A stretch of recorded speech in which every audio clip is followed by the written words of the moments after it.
जय जगन्नाथ। पूर्व भारतर हृदय अवस्थित प्राकृतिक सौंदर्यता तथा उच्चकोटीर परंपरार पृष्ठभूमि आम ओडिशा। एठारे इतिहास कथा कहे प्रकृति बा हसे तथा एबे पर्यंत परंपरा जीवित होई अछि। एठारे समुद्र तट ने सुंदरमय अरण्य पर्यंत समस्त प्राकृतिक गठन उपस्थित। यह होची सेई ओडिशा जहा आम भारतीय हॉकी दलर अधिकृत प्रयोजक अटे। सेई ओडिशा जहा भारत को 45% खनिज प्रदान करिଥାଏ।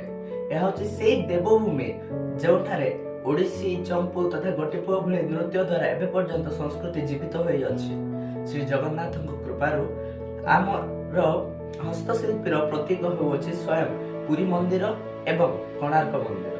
मु एही उत्कल माटीर संतान हितबारु निजे बहुत गर्व अनुभव करे। आपनको उत्कल दिवस हार्दिक शुभकामना तथा अभिनंदन।